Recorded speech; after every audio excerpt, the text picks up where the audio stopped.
Good morning, members. Assalamu alaikum, and welcome to another amazing technical workshop from the Emirates GBC by its members to its members. And today, specifically, Nhance will be delivering a very interesting workshop on indoor environment, air quality, and energy management, a topic indeed that has been gaining a lot of interest since many years and still is.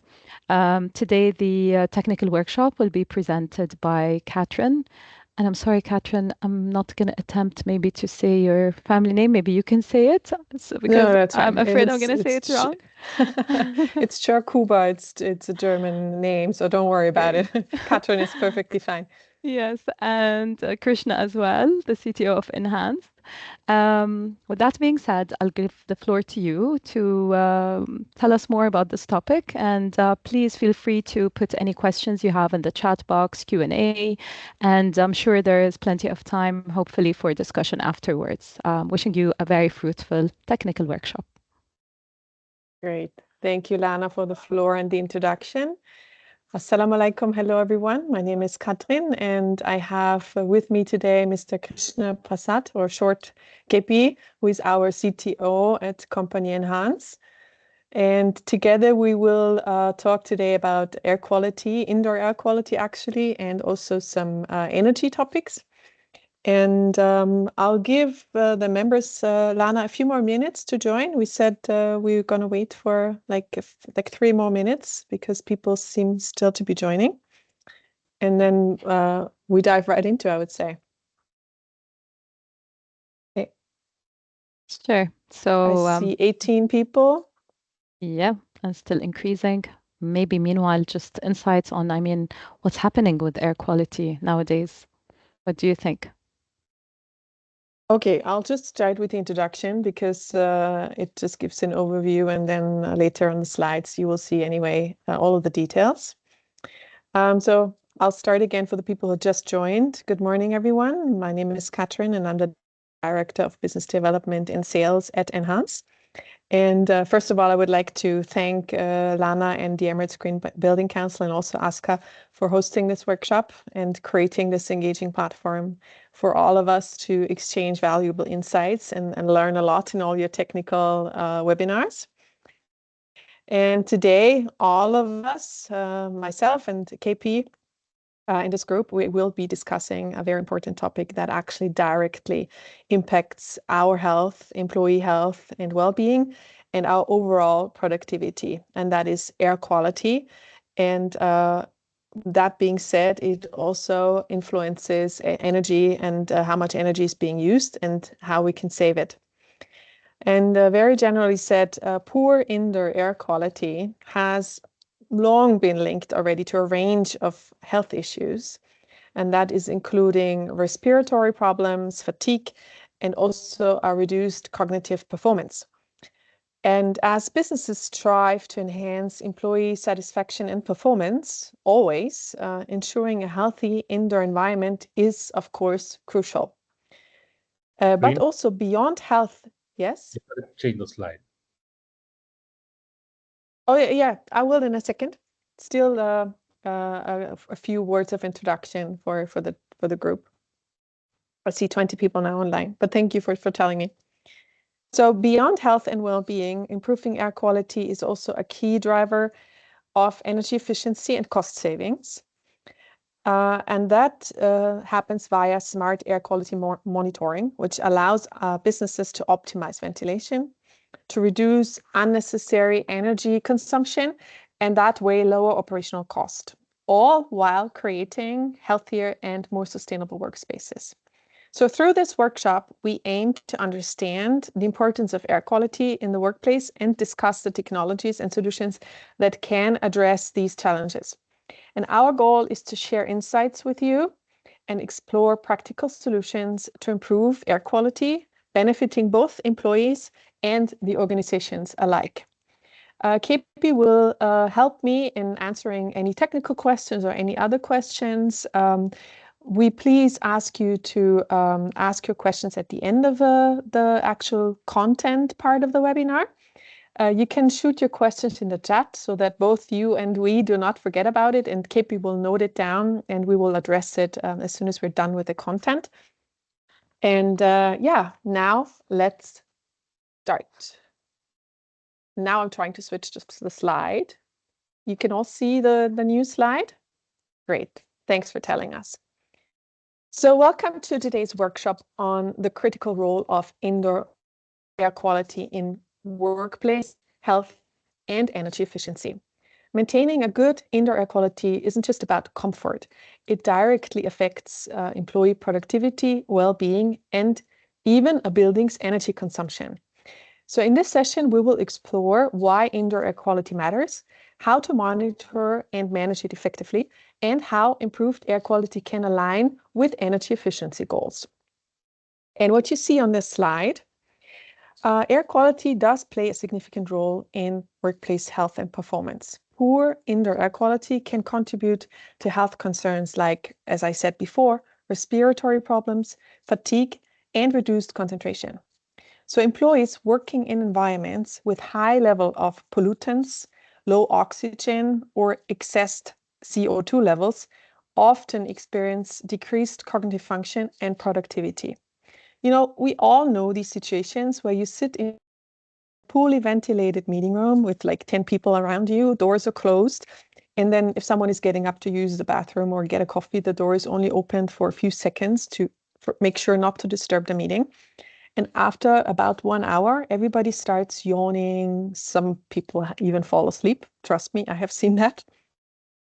And yes, there are the cases where the meetings are so boring that this is the reason for that.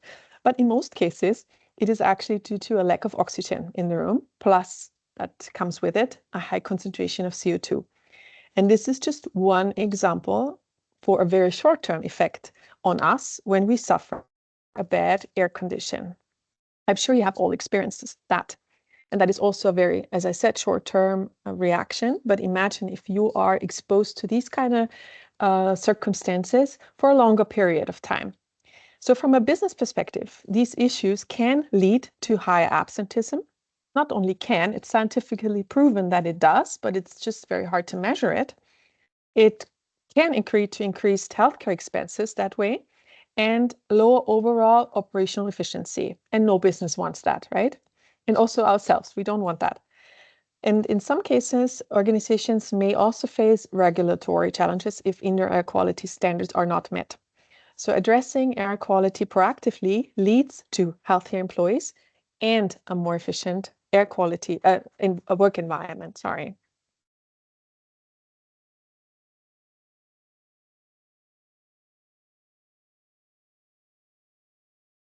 And there are several factors that influence indoor air quality in commercial spaces. And that is at first ventilation. Ventilation is essential for bringing in fresh air and preventing pollutant buildup. Poor ventilation often results in a very high CO2 level, leading then to fatigue and reduced focus. Pollutants as a second point. So-called volatile organic compounds, short VOCs, dust and mold can originate from furniture, cleaning products, and HVAC systems. Managing these pollutants is key to maintaining a healthy air quality. And we all know that mold, especially in the Dubai area and also Abu Dhabi in general in the UAE, due to the high humidity, is definitely a topic. Coming to humidity and temperature, excess humidity encourages the mold growth, and I have seen it personally in Dubai, even in my own apartment. And these extreme temperatures, they also cause discomfort and lower productivity. For sure, everyone in Dubai can relate to that. But what is even more interesting and sometimes not well known is also the influence of cleaning products and the surface interactions. So many cleaning sprays, they release harmful VOCs, which linger in the air and contribute to respiratory issues, headaches, and irritation.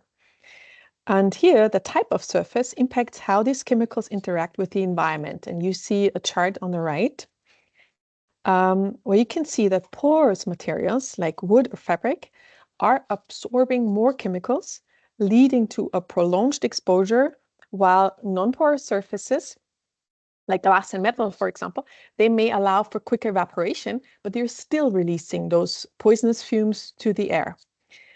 And some chemical reactions between cleaning agents and surfaces can increase secondary pollutants, such as formaldehyde or ozone, which are further degrading air quality. And after COVID, the world went into an overdrive with cleaning, spraying, disinfecting, sanitizing everywhere, all the time. So the stronger the chemical, the better, right?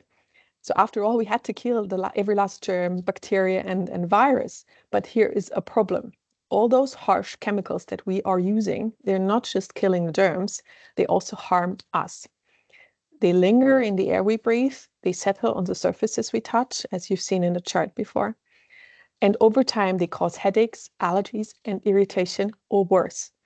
And let's not forget the environment. That's the reason why we're all in this call, right? Many of these chemicals, they don't just disappear, they build up, they're polluting our air and water. So I think it's time to rethink our approach. And here the solution is biodegradable, non-toxic cleaning products plus simple water. They do the job just as well. And they do the job without damaging our health and our planet. And what's the best part? There are already cleaning companies that are specializing in this. Of course, at home, you can decide what you buy, but at work, usually this is outsourced to a cleaning company, a third party, but you can maybe influence which cleaning company you're using. Just to mention it, I know so far only one. If anyone's interested, I can hand out the contact later. This is not an advertisement. I really just know one, but if you do research, you'll find more. And they only use these kind of biodegradable, non-toxic cleaning products. And I please ask you to clean smarter, not harsher.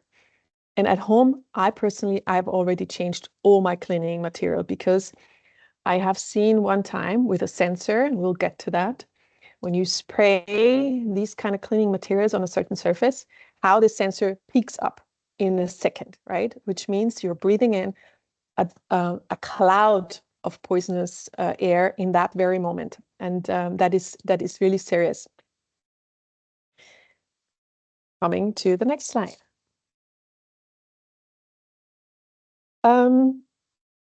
I have already mentioned it before. Effective air quality management starts with monitoring. You cannot change what you don't know, right?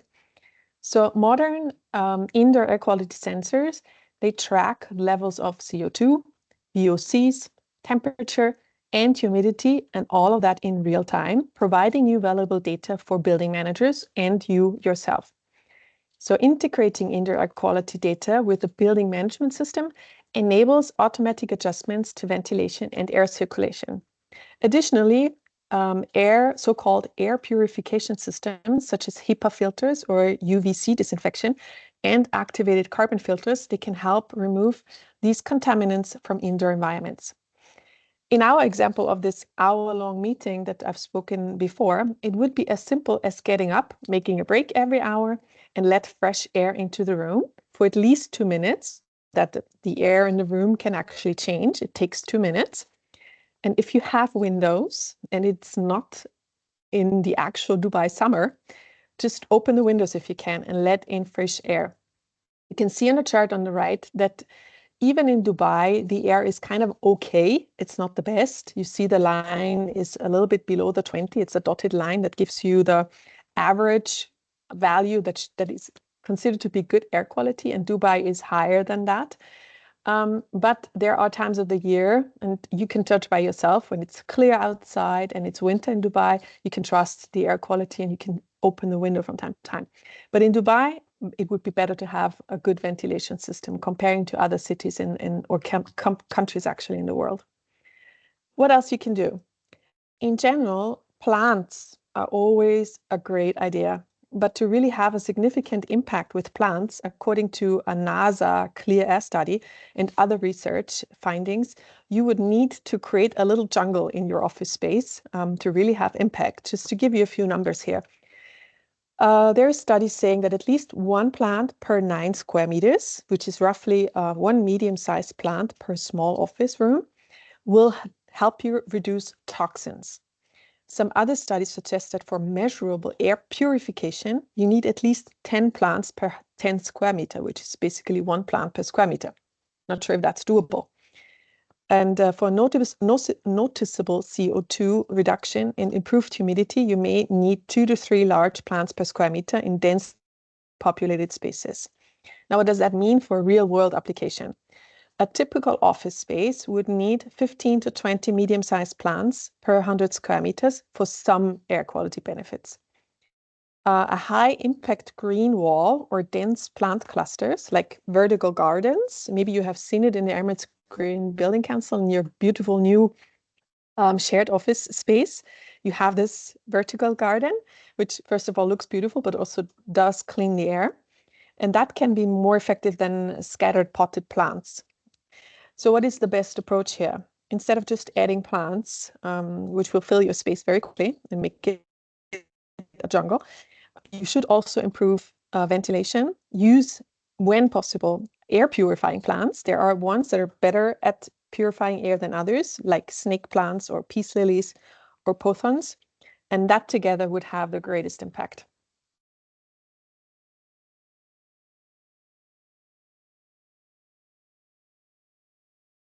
So improving indoor air quality doesn't have to result in higher energy use. We were speaking about some technology before that usually requires electricity to function. But in fact, when this is implemented thoughtfully, smart indoor air quality strategies can significantly reduce energy consumption while maintaining or even enhancing indoor air quality. Now, how does that work?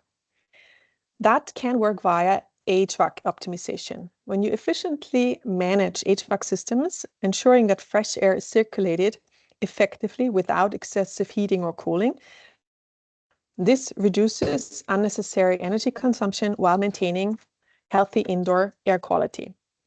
Then there is such a thing called demand control ventilation, short DCV, that adjusts airflow based on occupancy and indoor air quality levels. Now it's getting interesting. So when fewer people are in the space, ventilation decreases, and that is conserving energy while still maintaining air quality. We have also mentioned before energy efficient air purifiers. These devices, they're cleaning the air without consuming excessive amounts of energy, ensuring healthy environments without breaking the bank. And on top of that, you should use AI-driven analytics. That is an advanced building analytics powered by AI that can automatically fine-tune air circulation and filtration systems for a maximum energy efficiency, optimizing building performance based on real-time data. And now I want to present you how you can actually monitor all that. I know that we're not supposed to make any advertisement, but in the lack of having access to other companies' dashboards, I'm presenting our Nhance dashboard. And with this Nhance dashboard, integrating air quality monitoring with your building management system is actually very easy. The platform does allow a seamless connection between indoor air quality sensors and your existing infrastructure, and enabling real-time monitoring and dynamic adjustment. And here is how it actually works. The platform pulls data from indoor air quality sensors. Here we like to use the ones from company AirThings, but we also cooperate with others and integrate it into our building management systems. This gives you a very comprehensive view of the air quality in each room or zone. And I'm going to switch. You'll see it here on the screen. I hope you can see my mouse. This is the air quality tool. There's also other data that we monitor and collect from the building. And here I'll give you a closer view to air quality. So this gives you a very comprehensive view of the air quality in each room, as you can see on the screen, within your building. You can monitor all parameters such as CO2 levels, temperature, humidity, and the particulate matter, and it's all on one dashboard. And then the connection to occupancy kicks in, which makes the whole thing even more relevant and interesting. So by combining this indoor air quality data with occupancy data, such as these insights you see on the screen, which are provided by people counting sensors, you will be enabled to make smarter and more efficient decisions. For instance, if a room is underoccupied, the system can reduce the ventilation to conserve energy without compromising air quality. And conversely, of course, in rooms with higher occupancy, the system can automatically increase airflow to maintain optimal air quality. And the platform does not just monitor the air, it also optimizes energy use. By using the insights from indoor air quality and occupancy data, as I said before, AI-driven analytics fine-tune the operation of the impact system, lighting, also a very important factor, we'll get to that later, and air purifiers. And this prevents the overuse of energy in areas that don't require it, or at times where it is not required, like mornings and evenings when no one is in the office, or on weekends. And that is reducing both the energy consumption and your operational cost. And let's not forget about the sustainability focus. So beyond energy savings, this integration supports sustainability efforts. By improving energy efficiency and reducing these unnecessary consumptions, your building becomes a more environmentally responsible asset as well. And that additionally will help you work towards certifications like LEED, WELL, Smart Score for energy and air quality, making your building a much more healthier and more attractive place for tenants and your employees, of course. And with AI, you can fine-tune that circulation and filtration systems, optimizing the energy use based on real-time data. For example, the people counting sensors, they count 10 people walking in, and the connection to BMS triggers the HVAC to blow in more air. And that way, you will never come into the situation where you have to react on bad air quality, but you proactively adjust the necessary. So these kind of platforms, like the one that I'm showing at the moment, they are not just a tool, they are a solution that empower you to manage your building more effectively. And it connects all the data points and makes them work together in harmony. Whether you're managing a single building or an entire campus, the insights gained from integrating indoor air quality and occupancy data in your platforms will allow you to make informed and energy efficient decisions, improving both the health of your building and the bottom line of savings.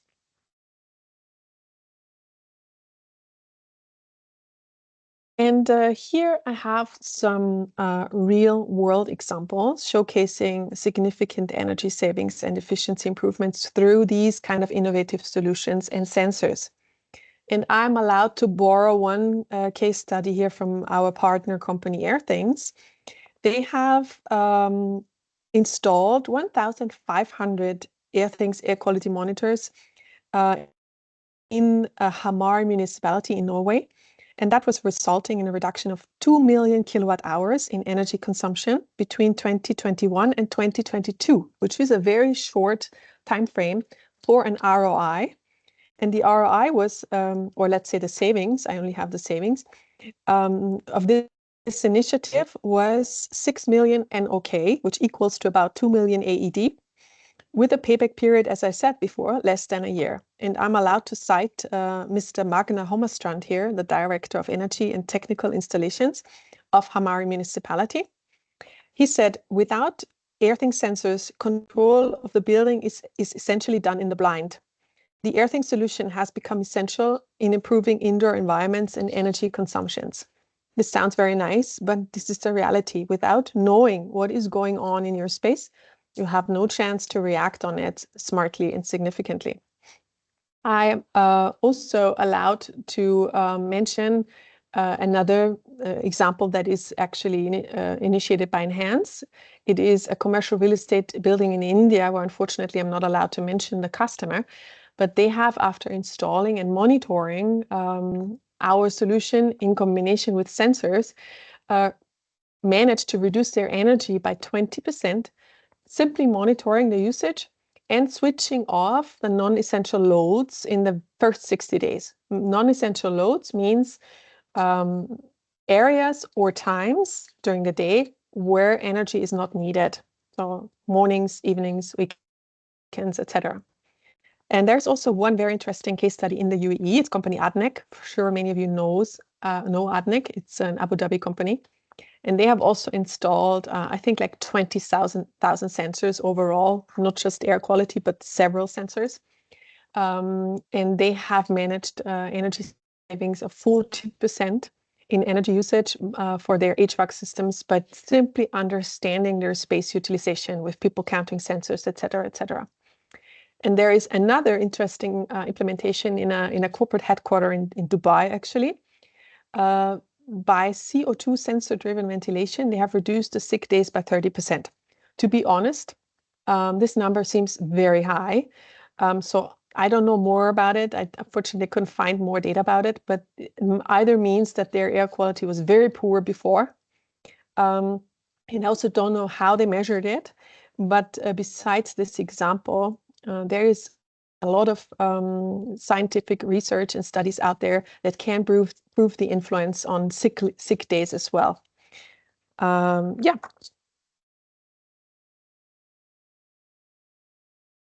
So while discussing energy efficiency in buildings, it is also important to, in my opinion, to briefly touch upon the impact of smart building technologies like smart lighting solutions, which are transforming the way we manage energy consumptions in combination with occupancy and indoor air quality management. And here, a key example of smart lighting management is in Dubai, is seen at the DEWA headquarters. DEWA has implemented a sophisticated smart lighting systems to enhance energy efficiency in line with the UAE sustainability objectives. DEWA is very, very innovative. Unfortunately, this is just a borrowed case study. We have not done that ourselves, but I really like the example because they're doing a lot for sustainability, and the new DEWA building, when you will see it and what you understand what's going on there, very interesting. And a system in general, when it comes to lighting management, integrates motion sensors, daylight harvesting, and occupancy detection to ensure that lighting levels adjust dynamically in real time to the actual real-time needs of the building or the people using the building. And as a result, not only DEWA, but everyone who's using a lighting management system is able to achieve a remarkable reduction in energy consumption for lighting, leading to significant cost savings. For DEWA, it was about 50% in reduction. Can you imagine? And if you think about it, you know, when you are in an office space, usually someone coming in the morning, if that is the case, when you're in a smaller office, people are switching on the light everywhere in the room. And in bigger spaces, I'm sure you don't even think about who was switching on the lights in the morning. And they're on everywhere, no matter if you're sitting at the window or in the middle of a hall. Everything is on full throttle, and that is very inefficient. So with these smart lighting systems, these motion sensors, they will understand, first of all, where is someone, where is a space occupied, and the lights will go on only there. And also who's sitting next to daylight exposure. And then the light there will be dimmed or completely turned off.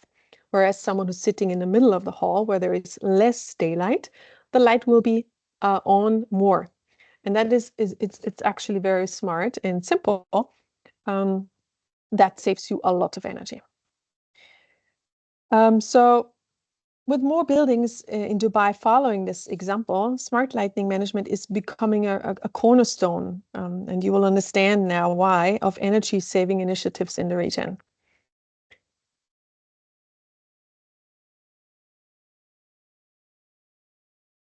Now, what are the best practices? We've heard already a little bit. And organizations can improve indoor air quality by conducting regular assessments using sensor-based monitoring for real-time data collection. And this then allows for precise adjustments to indoor environments, ensuring air quality remains throughout the day. And smart ventilation systems are particularly effective as they do not only reduce energy waste by adjusting airflow based on the occupancy or air quality, but also ensure that fresh air circulates efficiently, maintaining a comfortable environment. Additionally, using low VOC materials in furniture, paints, and cleaning products. So there's more to think about when you furnish a new office, for example. That helps minimize air pollutants that can adversely affect indoor air quality. And these materials would release fewer harmful chemicals into the air, reducing the risk of respiratory issues and improving overall health outcomes for us, for all of us. And finally, our awareness, or the awareness of your employees, and training play a key role in maintaining indoor air quality standards. Educating your staff on best practices such as proper use of ventilation systems, making sure that filters are changed regularly, minimizing pollutants, and keeping spaces clean and clutter-free can significantly enhance the workplace wellness. And employees are actively engaged in maintaining a healthy indoor environment. It creates a culture of care and responsibility, which can always positively impact both your individual health and your overall productivity. And moreover, fostering an awareness of indoor air quality can lead to better long-term outcomes because you take that knowledge with you. As employees will be more inclined to report issues and suggest improvements also in other areas where they reside. And now we're already done with the content. I tried not to bore you too much with details, but to make you aware of what is air quality and how can you also influence it. And by working together, I really think that we can all create a healthier, more energy efficient work environment that benefits both you, your employees, and your organization. And here I would now like to open the floor discussion or open the Q&A section. And we would really love to hear from you about, and that's also a question to the audience now, we would love to hear from you about your specific air quality challenges that you're facing and how indoor air quality ties into your company's sustainability initiatives. And also, if you have any regional considerations, particularly for the UAE climate, we would be interested in a discussion on that. And just to note, before I say anything, thank you, Katrin, and it was really interesting. All of the members have access to mic and camera, so feel free to use those to ask your questions, or if you're more comfortable, just type them into the chat box or Q&A. Thank you.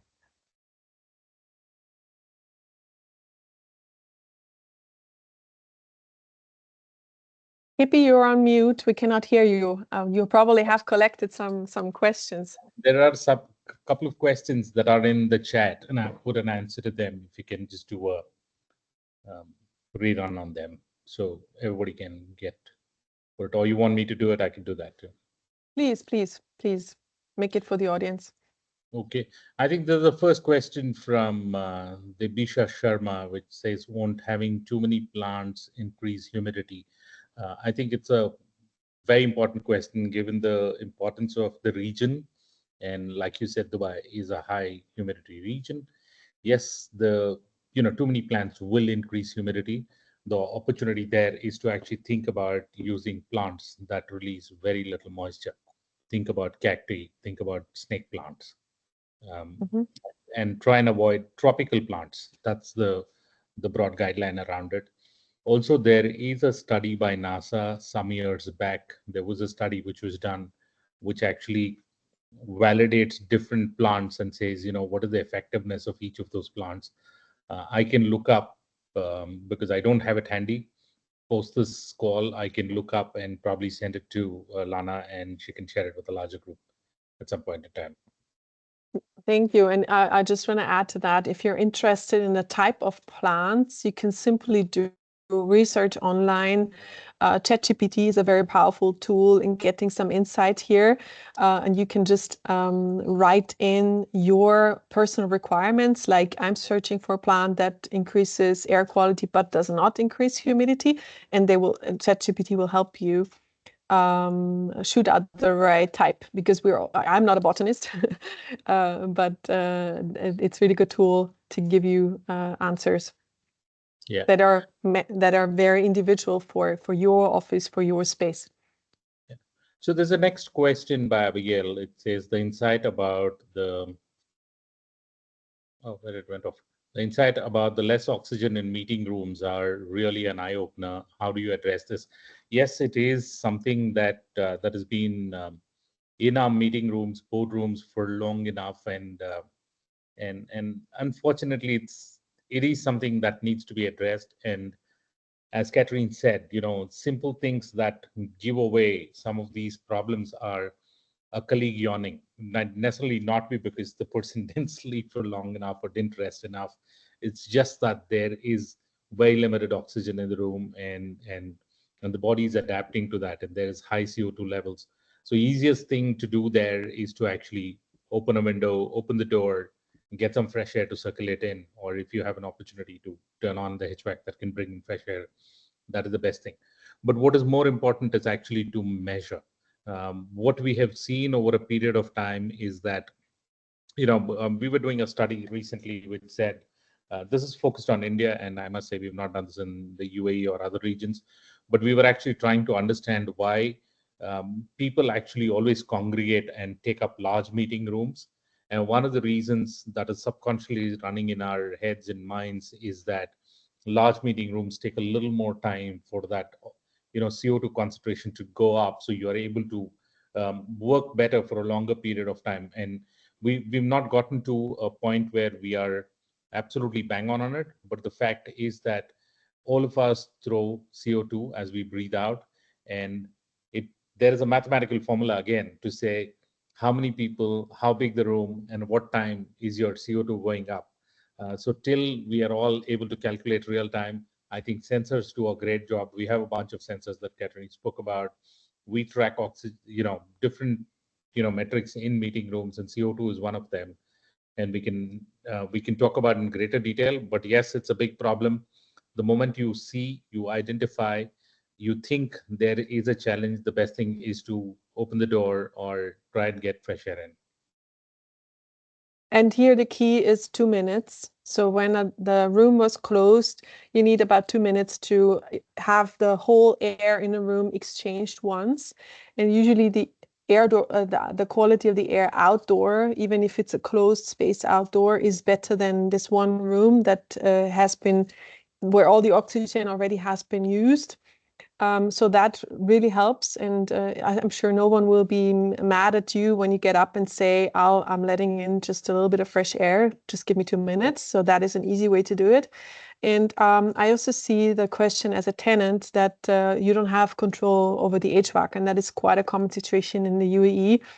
And again, here, measuring indoor air quality and monitoring it does help as a first step to create awareness. And as a tenant, you have the right to at least address the topic when you find the levels concerning, and address this to the owner of the building or to the facility manager. And making sure to ask the questions if the filters are changed on a regular basis, if the HVAC system is being cleaned on a regular basis, and ask for that proof, because it is affecting your health to a very great extent. And asking the questions will show the owners and the facility managers that you are caring about that topic. And I'm just hoping that this will improve things on the mid-run, let's say, or on the long run. Yeah, I think the most important thing is awareness, right? The moment we know that there is a challenge, and addressing it, and getting the right people to talk about it, right? Getting the right people to hear about it will certainly address it. The big problem that we are encountering in most places is that people don't know. Uh, there has been no proper way to measure this, because the reality of our construction design is such that we measure CO2 at exit point only. And there are only few exit points in a building where air is going out, but we need to actually make it a lot more modular, bring it much closer to concentrated spaces, work areas, meeting rooms, and so on and so forth. And there's a further on that question where Abdullah says, also in classrooms. I think classrooms are super critical, I must say, because one of the things that high CO2 levels does is bring the cognitive abilities down, which means that you're less concentrating, you're distracted, you are, so when it actually gets to classrooms and learning environments, it can be extremely challenging. And those are environments that you actually go to get something, but if it becomes counterproductive in scenarios like this. So I think there's a great deal and a need to address some of these things. 100%, especially in classrooms. There are studies that are very concerning what our kids, the pupil, are facing and are being exposed to. it significantly impacts the ability of learn, but also their health. And sometimes it's even forbidden in schools to open windows because of security reasons. So that would be the simplest solution, to regularly open windows, at least in surroundings where this is possible. But other than that, really the HVAC system, a good one, and a regular cleaning of the HVAC system should be done in all schools. And unfortunately, again, here awareness is critical. So don't feel stupid to ask this question in the school of your kids, what they're doing to make sure to prevent situations like that for your kids going to that school. And I know from a few schools in Dubai where there have been initiatives on air quality, and there have been measurable improvements on the learning ability of the pupil, and also the sick leaves have improved significantly, because there's less germs, bacteria, and everything in the air when you regularly exchange it and when the ventilation is good. And I'm already going to the next question that was partially answered.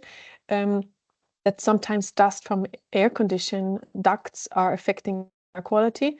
Any solution prevention? Yes, clean, clean, clean. So make sure you regularly maintain your air condition at home, but also ask for it in your office space. Actively ask for it. Ask for the schedules. Ask for what has been done, because there are different maintenance circles for different parts of an air quality. Like the duct cleaning is only been done once a year, whereas the pipes should be done like on a quarterly basis. So just make sure this is being done on a regular basis, because you are very right. It significantly impacts your health when this is not being done on a regular basis. Yeah. I think there's a next question from Mohammed Sharif Ibrahim, where he says, how will AI help optimize? Is there a system technology that is really AI based, autonomous, rather than just some analytics to manage building? I think again, it's a question which is almost like a mirror to most AI opportunities out there. Uh, the reality is that AI in itself can't do anything, right? AI will help streamline, make things better. So one of the things, again, addressing the first question of saying, is there any solution prevention of AC, duct filters not clean, etc. I'm combining both these questions and trying to answer. What typically we do in our experience is that we look at an equipment and we also look at what is an ideal output that equipment has to deliver given its lifespan, given its region, so on and so forth. And then we validate that against what is the actual output that's coming in. So if there is a significant variance, that's where AI comes in and can actually bring data back to you to say, I'm expecting this device to deliver X, but currently it's delivering only 15% of X, which means that there is a certain degree of a problem, and AI can help you validate and say what are those possible problems so that humans can actually intervene and cut down on the amount of time that's typically taken to solve for it.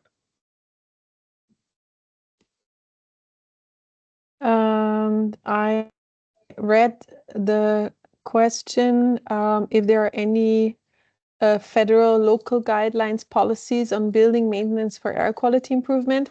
Here, I'm not an expert, but the answer is yes, there are a few regulations and guidelines that are primarily driven by local government authorities. I don't know, Lana, maybe you know more about that even, but there is a law that is covering such aspects as pollution control and air quality, but this is, I think, more for the overall outdoor air quality. So for specifically focusing on indoor air quality, I'm not aware if there is such a thing. It is being required in certain certificates that I've mentioned before, like LEED and even Smart Score. But other than that, I'm personally not aware of such standards. So, or more than what I said, actually. So there are a few, but it's not crystal clear. Yeah, I don't know if there's a standard policy in UAE, but there is a legal need for air quality quality of air quality and displaying what is air quality in the UK at this point in time. It's in Australia, it is in Singapore. I don't know about UAE, honestly, but some of these other markets do have strict mandates and guidelines on what should be the air quality in each of these places, including schools actually in Singapore, fairly stringent. The next question that is from Mohammed is air quality measurement. Is there a simple, less expensive DIY system that's available to measure air quality? It's actually a tricky question because measuring air quality can be different things for different people. Like in a lab, it needs to be at a very high degree of precision, whereas in a general working environment or an open area can be at a very different degree of precision. So the price points of these sensors vary significantly. But when you're talking about air quality, again, these sensors need calibration, the quality. If you want absolute precision, there is no simple, easy, or a less expensive solution. But we work with some partners who produce home grade equipment, which is at a much lesser price point. It's about 160, 170 US dollars as compared to a 450, 500 US dollar for an indoor air quality sensor inside an office. I think it's a worthwhile investment, honestly, if you ask me, not just in offices, but also thinking about it inside our homes where we have young children growing up, and I think it actually drives us to start thinking about very differently about why, how we can improve our air quality of life, and so on and so forth. So I would highly encourage that you look at, buying some of these sensors. There are some very cheap sensors that are available on Amazon, really cheap, as in $10 kinds. But you should use them as a guideline and not necessarily as a definitive number for it. But you can use it as a guideline to say, this is probably what it is. It will have a variance, but it's a good start. And I want to add to this for the guys like me living in Dubai, where humidity is a topic. I myself, I have at home an air quality sensor, but for things like VOC particles, I cannot really influence more than, as I said before, using biodegradable cleaning and making sure that the AC maintenance is done on a regular basis, which are two very important points affecting your indoor air quality at home. But there is another thing that is very relevant in Dubai, and that is humidity. So humidity, to high extent, is creating mold, and mold is very harmful for your health. So what people do in Dubai is when they leave their home in the summer, they open the doors of their wardrobes to make sure that mold doesn't eat up all their clothes, which actually has happened to me personally. It is a nightmare. And now we've moved to a new place, and here I'm using these sensors to make sure that the level is not exceeding. And here a sensor can help to show the level. And there is a cool thing that a friend of mine has, which is extracting the humidity of the air and creating drinking water. This is really, really cool. It's, literally taking the air, the humidity out of the air, and then you have amazing water to drink. So the quality of this water is excellent. It tastes like fresh water from the mountains in Europe. I have tried it myself, and it is a really cool thing that can help you solve the problem in Dubai, actually. Of course, it is a bit bulky, but many of us in Dubai, they also have the water devices standing around, and this would exchange that. So if you are debating to get this, it will actually help you to get fresh water and to reduce the humidity at your home at the same time. And I'm going back to a question that I'm reading up there, how many times a day, as a rule of thumb, you should open the window, and if the AC should be on or off during this time. I am not an expert on the question of the AC, but as far as I know, an AC does not, let's say, suck the air when you open the window due to under pressure or overpressure. So with a system, a pure system like HVAC, you can leave it on when you open the windows in general, and that is relevant for countries in Europe where the air is really good. You should do it once a day for 15 minutes to guarantee the air is exchanged in your house. I would only do that during the winter when it's a clear day, because the pollution in Dubai is very high and you would just get in pollutants from outside. So during the summer, no. Definitely not. And if you are at home in other countries, eventually it's 15 minutes in the morning.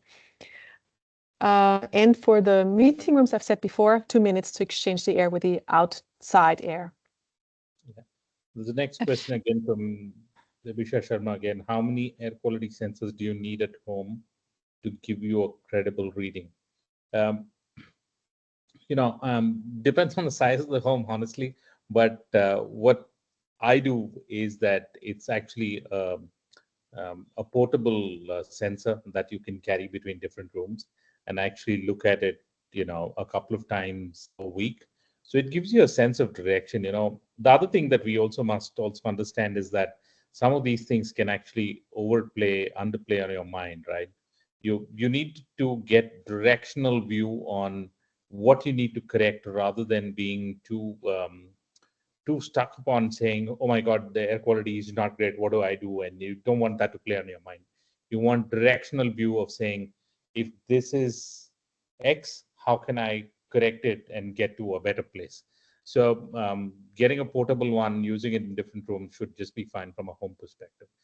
We do that in many offices also. One of the things that we do even before we install a sensor is that we send a portable device, measure it in different areas, and you're able to convince the establishment that there is a need for air quality monitoring and this is what you need to do. So I would say one device should pretty much suffice in that scenario. And if you really want the technical details, usually when you look for a device, it will give you also the coverage area in the technical specification if you really want to exactly know what's going on and how many space one sensor can cover. I just wanted to add one thing when asked about the regulations. So there is a very interesting paper we developed. I'm just going to share it, and it should be on our website.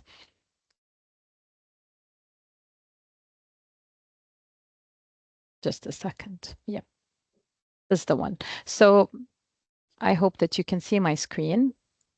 So this paper was published almost a year and a half ago, and it was looking into workspaces. It was the fruit of a discussion, a roundtable discussion with our members. And we were looking into different elements that make up our indoor spaces, namely thermal comfort, indoor air quality, acoustics, and so on. So I'm just going to jump into and you can find it on our website. What we tried to do for each factor was to compare local guidelines with international regulations in different tables to give members an insight on what do they find where and where are different gaps, where are more stringent, let's say, regulations or not. So mainly, we looked into UAE National Green Building Regulation and these local, let's say, certification pathways as well. And then we compared that to ASHRAE, WELL, and LEED. So this is for thermal comfort, but going into indoor air quality, I'm scrolling. Yep, there it is. So you can see that there are different requirements. Maybe there are some that are not there or they refer to certain other guidelines such as ASHRAE here, but it's worth looking at. And sometimes, for example, WELL was more stringent or WELL is more comprehensive, let's say, because that's the focus of this certification. So it's worth looking into. And we tried in the conclusion of each part just to look into where are gaps we see, what are recommendations as per also the experts. So I just wanted to highlight that. I hope it can support you in understanding what regulations exist or not, and maybe where opportunities can happen. Great, Lana, thank you. That was a great addition. And you will also see all the values that you see there give you an idea of the should be value, right? I mean, our platform you have seen before gives you a color coding, which is green, orange, and red.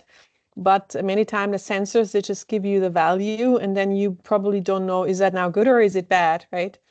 So, for example, for humidity, everything between 40% and 60% is good. Everything exceeding 60% is humid and bad, and everything below 40% is too dry and also bad for your health. and that is just for humidity. So there is a value like this for all values that we've discussed today, and what Lana was sharing is showing that based on the different standards, but it gives you a really good idea where you're supposed to be.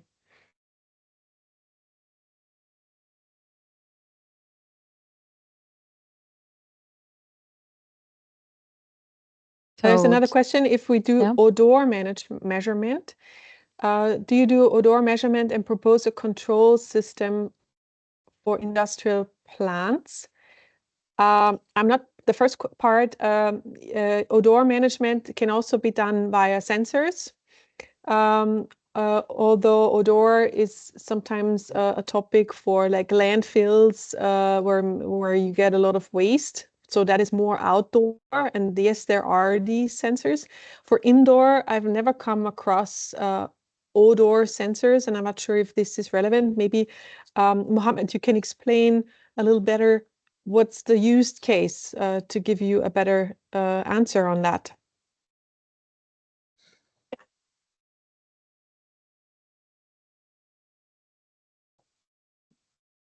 So I don't know if he's responding, but odor can be measured for sure. There are different kinds of odors and subcomponents of odors that can be measured to actually see, is this harmful, not harmful, what degree of it is harmful, etc. And there are a whole lot of vendors and suppliers that are available. I know for a fact that there are a bunch of suppliers in the UAE region who do that already. So if you need that for indoor, as I'm reading your comment right now, it's for waste to energy power plants offices. So I read it's an indoor solution. Yeah, it is as simple as to find sensor suppliers, and then you can integrate the data into a platform. That can be done, yeah.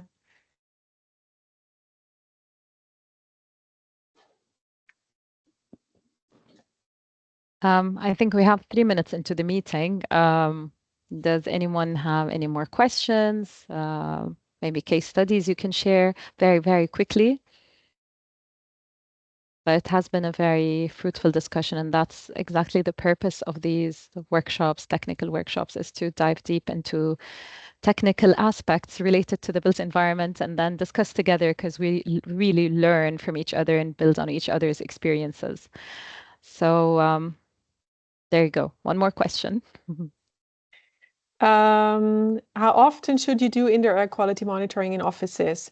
Well, as KP described before, you can do it on a occasional basis for your home, for your interest. You should not really focus on that, but with one sensor, you will detect if you have an issue somewhere, and that can already help you. For office indoor air quality monitoring, these sensors, they will send real-time data to you. So on a constant basis, you will understand the situation in your office space, and that is also the whole topic and use case for the platform that we have created. So it will give you an insight at any point in time about the situation in your space. And I have added my email address for everyone here. If you have follow-up questions, please feel free to shoot it to me. If you have any other questions, if you would like to have contact or maybe work with us, then let me know, and we can connect and see if we find ground for collaboration. So one of the things about monitoring air quality is also that we want to be proactive in many of these approaches of controlling equipments and getting sure that people are doing it right rather than being reactive. So real time in offices is something that we believe is important and ideal. But in a worst case scenario, you can't get real time measurements. At least a minimum of 5 minutes once in terms of interval is advisable. Thank you. So with that being said, I believe we have reached the end of this technical workshop. Thank you so much for the insights you've shared and for the discussion that went on. And I see that BMS is the topic for next time. We'll try to incorporate that. So have a lovely weekend and lovely rest of day. And we look forward to engaging with you further and sharing a lot of knowledge with all of you. Thank you. Thank you all. Thank you, everyone. Thank you. Have a lovely weekend. Goodbye. Assalamu alaikum. Bye. Thank you, guys.